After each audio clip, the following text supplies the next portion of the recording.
Pour l'exercice 12, on doit montrer l'implication suivante.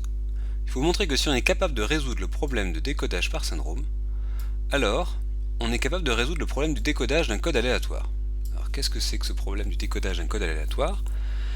Eh bien, le problème du décodage par syndrome, c'est être capable de retrouver E de Poitet qui satisfait la relation HE égale S, donc connaissant H et S, on est capable de résoudre le problème du décodage par syndrome, c'est-à-dire qu'on peut retrouver E, tel que HE égale S avec E qui est de Poitet.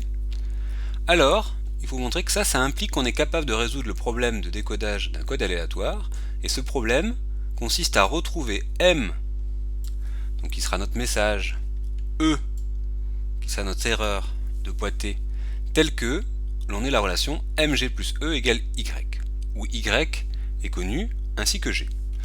Donc c'est un peu le problème dual, c'est-à-dire qu'au lieu d'utiliser la matrice de parité, on utilise la matrice génératrice du code. Comment on va faire ça? Eh bien, supposons qu'on ait à résoudre le problème du décodage, c'est-à-dire trouver M et E à partir de Y et G. Donc si je prends un code C et je note G et H, la matrice de génération, la matrice génératrice et la matrice de parité correspondant, on suppose qu'on a Y connu, qui vérifie Mg plus E, G est connu aussi.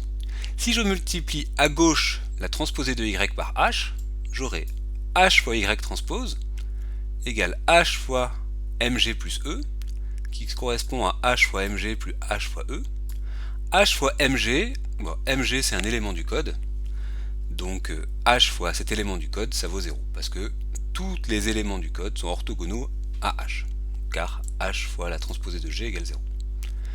Ainsi, je peux retrouver E à partir de H fois Y, parce que je suis capable de résoudre ce problème de décodage par syndrome. Donc une fois que j'ai retrouvé E, eh bien j'aurai plus qu'à retrouver M. Donc ainsi, trouver E, dans ce cas-là, se ramène à résoudre le problème du décodage par syndrome, donc S égale H fois E transpose, avec E qui est de Poitet. Et une fois qu'on a E, on calcule Y plus E, qui nous donne Mg. Et pour trouver M, mais comme on connaît G, on peut faire des combinaisons linéaires des lignes de G jusqu'à se retrouver M, qui est la bonne combinaison linéaire de ces lignes, ou bien on peut écrire G sous forme systématique, comme ça on aura l'identité sur la gauche, donc on fait des combinaisons des lignes de G, et on regarde les k premières coordonnées de notre produit M fois G, sur lequel j'aurais fait les combinaisons linéaires de la matrice G, et bien j'aurais retrouvé ces k premières coordonnées seront la valeur de M.